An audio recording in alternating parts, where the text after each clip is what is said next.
Bom dia, boa tarde, boa noite, sejam muito bem-vindos a mais um vídeo nesse canal. Meu nome é Michelle e aqui a gente fala tudo sobre o universo de turismo aqui e lá no meu Instagram. Se você não me segue, me siga lá, @MichelleViaja. E hoje eu vou vir falar de um assunto que eu estudei bastante nos últimos dias. É um assunto que eu acompanho desde o início. É um assunto que está muito em voga no momento e eu resolvi trazer as minhas considerações aqui para vocês, tendo em vista que eu sou agente de viagens, sou uma pessoa da área e eu sempre estudo muito sobre coisas que podem afetar todo o setor. Então, como eu vim estudando muito sobre esse assunto, hoje eu me senti pronta para gravar esse vídeo para vocês com as informações que eu levantei. Nesse vídeo eu vou falar sobre o projeto Voa Brasil, onde o ministro Márcio França, que é o ministro de Portos e Aeroportos, disse que vai vender passagens aéreas por R$ 200. Bom, o ministro disse que acredita que 12 milhões de passagens aéreas podem ser vendidas a R$ 200, referente a assentos ociosos nas aeronaves durante o período de um ano. Mas será que isso dá certo? Bom, como eu falei, o programa foi anunciado há poucos dias, ainda não existem muitos detalhes, inclusive ele fez isso sem consultar a Casa Civil, o que gerou um certo constrangimento ali dentro do governo. Então, não tem nenhuma confirmação de que o projeto vai acontecer, né? Também vale ressaltar que esse é um ministério novo, antes ela era uma secretaria ligada ao Ministério de Infraestrutura, mas esse governo separou e criou um ministério para portos e aeroportos. E talvez aí ele já esteja querendo mostrar serviço, lançando algumas coisas, mas ainda precisa ser muito desenvolvido esse projeto. Já vou começar falando assim. Apesar de, na minha opinião, esse programa parecer um pouco uma medida populista, vale reforçar aqui a minha missão de democratizar o turismo no Brasil. Eu acredito de verdade e luto diariamente para que mais pessoas tenham acesso ao turismo. Eu conheço os benefícios de viajar e eu quero que ele se espalhe cada vez mais para que mais pessoas possam provar desses benefícios e crescer, tanto pessoalmente quanto profissionalmente, porque viagem não é só lazer. Viagem nos proporciona muitas outras coisas além do descanso, que já é bastante merecido, não é verdade? Então, por isso eu tô fazendo esse vídeo, eu vou explicar os motivos pelos quais eu não acredito que nesse primeiro momento, nessa primeira formatação, esse programa daria certo, tá? Gente, eu sei que a luz, ela tá alternando um pouco, eu tô com a ring light acesa e não consegui abrir essa janela aqui, porque eu tô gravando agora no sol da tarde e fica estourando, né? O sol fica se movimentando ali com as nuvens e vai ficar estourando. Então vai ter que ser assim com essa mudança de luz um pouquinho. Então, o primeiro motivo é, não existe assento ocioso. Ah, Michelle, você tá dizendo que não tem assento vazio? Sim, tem assento vazio, mas não assento ocioso nesse formato que se fala. Deixa eu explicar.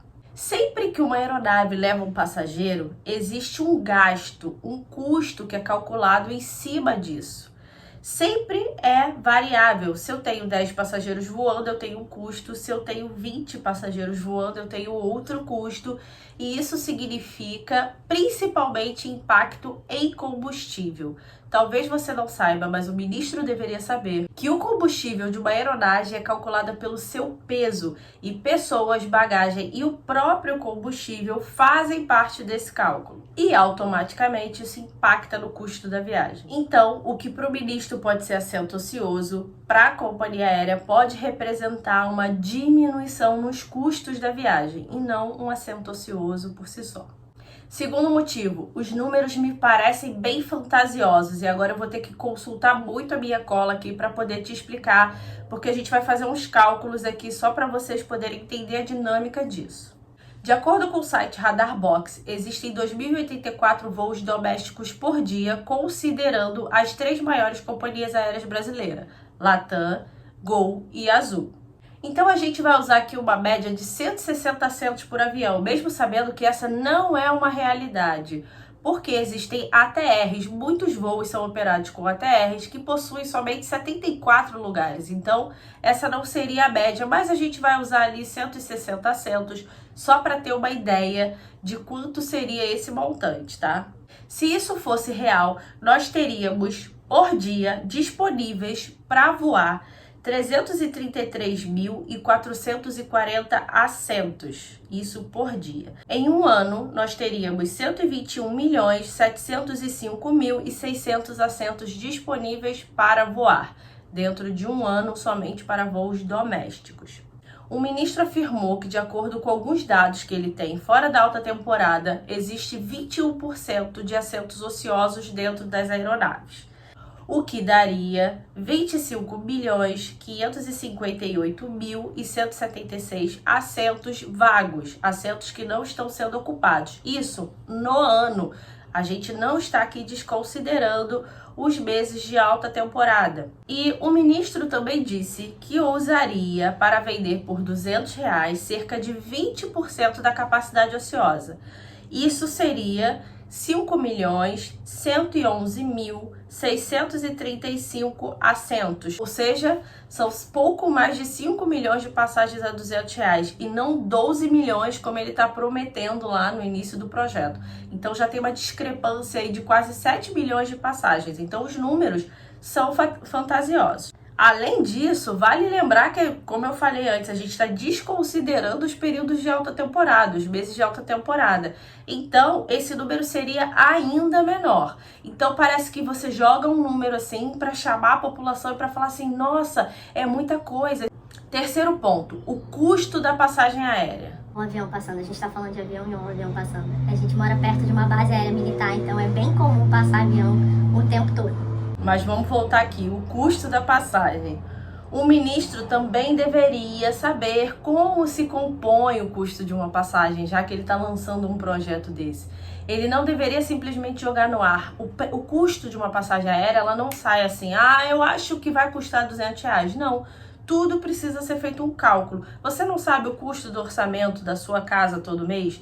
Você não faz os cálculos? Quanto você pode gastar lá no supermercado? Qual o seu custo com o supermercado? Quanto você pode gastar com a sua luz? Quanto você pode gastar com a sua água? Você não sabe ali uma média?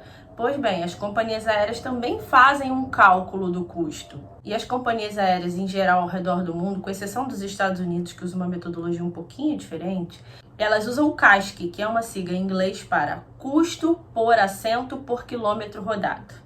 Então, para a gente poder aqui melhorar o entendimento de vocês, a gente vai usar duas companhias aéreas que divulgam o seu CASK, que é a Azul e a Gol. Eu vou deixar na descrição do vídeo o site que elas divulgam, tá? E se o custo aumenta, o preço da passagem também aumenta. E a gente consegue conferir isso lá no site da ANAC, que é a Agência Nacional de Aviação Civil. E ela tem lá um levantamento de que em 2019, o custo médio de um trecho em rota doméstica custava R$ 409,14.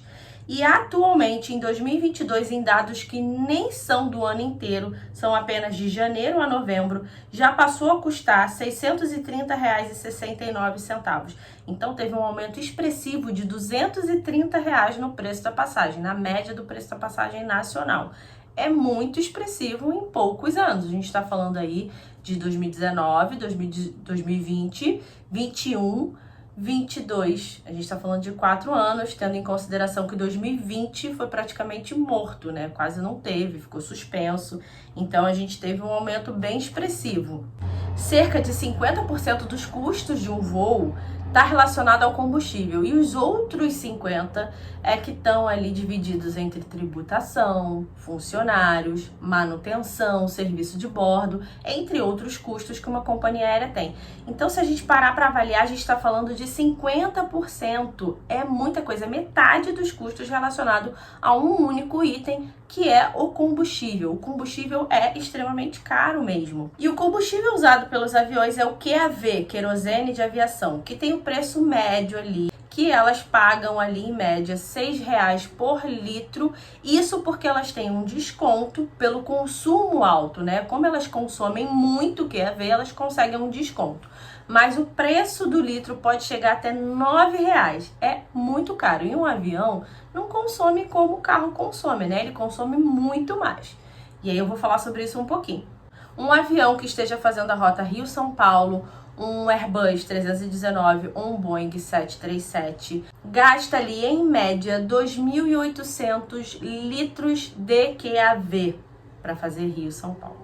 Em média, esses aviões têm ali entre 124 assentos e 142 assentos. Então, a gente vai usar o número máximo ali, 142 assentos, tá? E aí, fazendo um cálculozinho básico, um cálculo assim bem esdrúxulo, bem, sabe, gente, sem considerar variáveis, a gente vai chegar ao custo de R$ 118,30 por passageiro somente relacionado ao combustível, sem considerar qualquer outro custo que esse avião possa ter para fazer ali a rota Rio-São Paulo ou São Paulo-Rio, tá? Aí você provavelmente vai falar para mim assim, poxa, mas então se ele vende a R$200, isso significa que ele vai conseguir ali, vai chegar a um custo um pouquinho menor de R$200, ele vai ter algum tipo de lucro ali. Tá, a gente tá falando de Rio-São Paulo, mas vamos falar de São Paulo-Manaus? Olha só esses números. Lembra que eu falei que a Gol e a Azul divulgam ali o seu custo médio por passageiro? Então a gente vai usar um número aqui que a Gol divulgou no último ano, de 0,353 por passageiro por quilômetro. Então, se a gente fizer um cálculo de São Paulo até Manaus, a gente vai ter que usar a quilometragem, o combustível, e considerando esse custo, tá? Que é o custo que a companhia aérea tem por passageiro, por quilômetro, a gente vai chegar ao número de custo da aeronave para fazer esse trajeto, tendo em vista a aeronave usada para lá. Eu levei em consideração o tipo de aeronave usada para Manaus, tá? E aí a gente chega ao seguinte custo da aeronave para fazer um voo de São Paulo para Manaus: R$ 177.276,60. Esse é o custo da aeronave. Vou até beber uma água.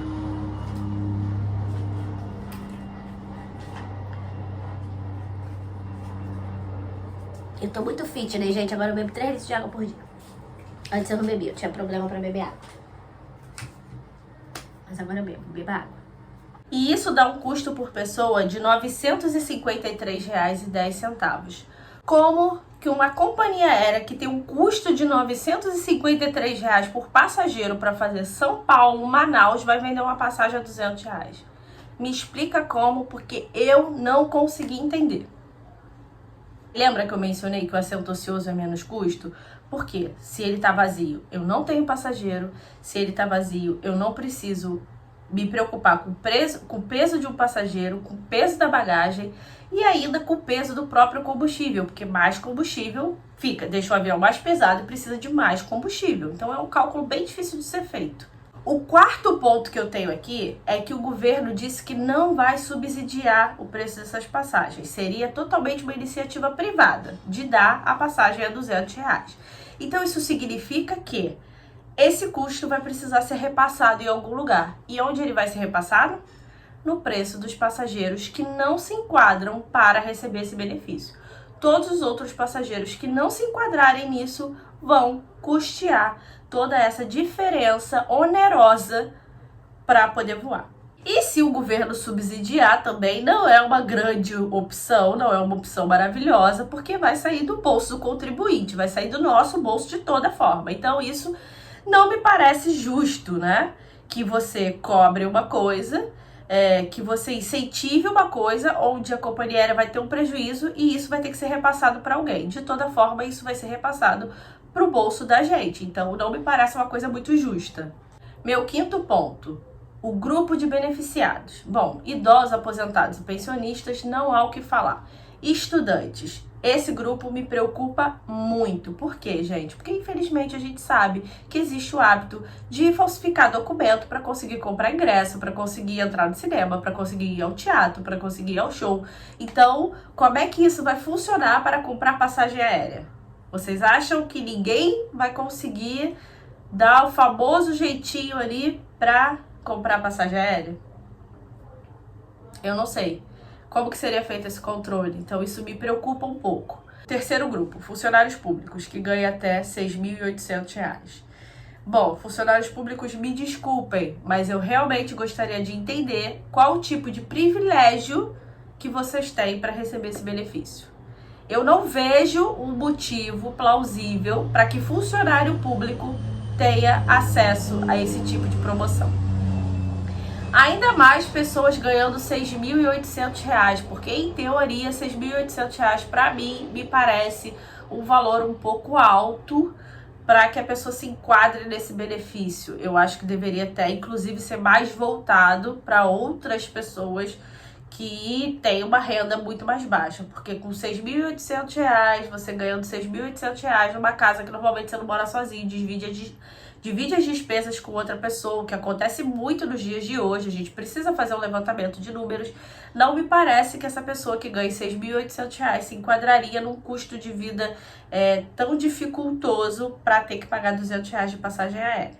Um sexto ponto que eu tenho: o custo extra para a implementação de um sistema de controle que pode ser voltado ou para a companhia aérea ou para os cofres públicos. De novo, a gente bate na tecla: quem vai pagar essa conta desse custo extra?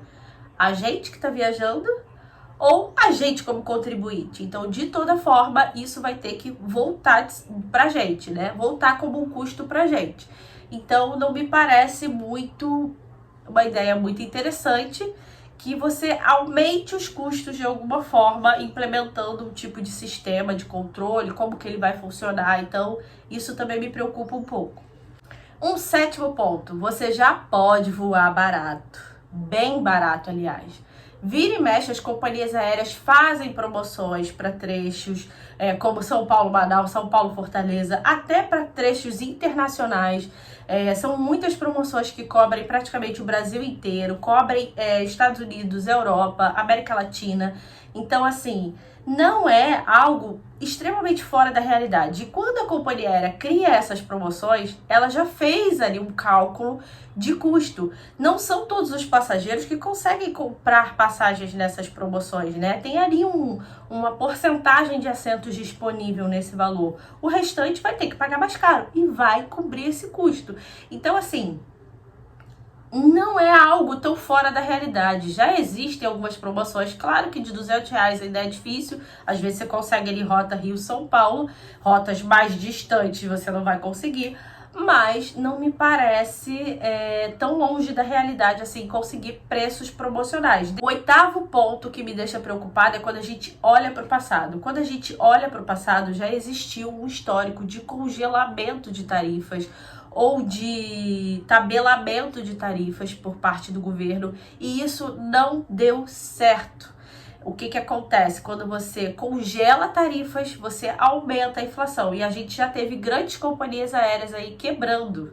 O nono ponto que também me preocupa muito é que o custo da viagem não é só a passagem aérea. Apesar da passagem aérea ela comprometer a maior parte do seu orçamento, não é só isso. São passeios, são hospedagem, transporte no local, então tem muito mais coisa envolvida. Como é que isso vai ser administrado? A pessoa consegue lá a passagem de R$200, viaja, mas e o restante? Como é que ela faz?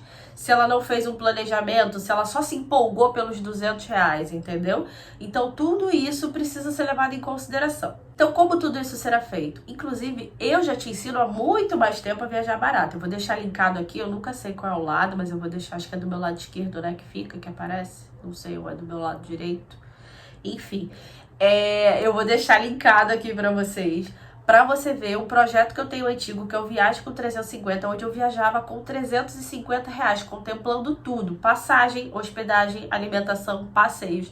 Então é sim super possível viajar barato. Inclusive eu fiz voo de avião dentro desse orçamento. E como que eu fiz esse voo se encaixar dentro desse orçamento? Usando outra estratégia que eu também ensino muito, que é milhas aéreas. Então é super possível você viajar barato sem precisar esperar todo esse projeto acontecer, se vai acontecer mesmo, em que molde ele vai acontecer, para que você possa viajar barato. E tudo isso eu ensino aqui no YouTube, também lá no meu Instagram. Então, se você não me segue, me siga lá, @MichelleViaja, que você vai ver também muitas dicas por lá e vai poder aprender a viajar muito mais, gastando muito menos, sem precisar ficar esperando esse incentivo todo. Como eu falei no início, eu repito de novo, eu sou uma defensora da democratização do turismo. Eu quero muito que esse setor cresça cada vez mais e que ele alcance cada vez mais pessoas, que mais pessoas conheçam os benefícios de viajar, e pessoas de todas as classes sociais, porque eu realmente acredito que a viagem ela muda a vida da gente. Eu quero que mais pessoas tenham acesso a isso. Eu sou agente de viagem, sou da área e eu trabalho arduamente para que isso aconteça, e eu acredito que isso vai acontecer cada vez mais. Só não acredito que ela vai acontecer através desse projeto. Esse projeto ainda não me convenceu nesses moldes em que ele se encontra. Me preocupa muito que esses moldes desse projeto causem um impacto extremamente negativo no mercado, principalmente nas companhias aéreas. Se você parar para avaliar, as companhias aéreas elas não dão lucro. Eu, como agente de viagens, como alguém da área e também uma pessoa que investe na bolsa de valores, eu não invisto em companhia aérea, porque eu entendo como é complexo esse setor e como é dificultoso e como é problemático e como coisas acontecem nesse setor extremamente voláteis. Por isso eu não invisto nesse setor. Se você der uma pesquisada, as companhias aéreas, inclusive, elas já dão prejuízo há algum tempo. Elas não dão lucro. Então isso só aumentaria o prejuízo das companhias aéreas, o que pode causar uma quebra, uma companhia aérea falindo. E quando uma companhia aérea vai falir, ela quebra toda uma cadeia fica prejudicada por causa disso. Fornecedores de combustível, fornecedores de alimentos, fornecedores de manutenção, hospedagem, prestadores de serviços turísticos de modo geral. Então, a gente entende que a cadeia ela precisa se alimentar de uma maneira saudável e produtiva. Por isso me preocupa muito esse tipo de coisa que pode aumentar o prejuízo de uma companhia aérea que já não anda muito bem das pernas. Bom, essas foram as minhas considerações. Me conta nos comentários o que você achou. Você concorda com esse projeto? Você está ansioso, ansiosa por esse projeto?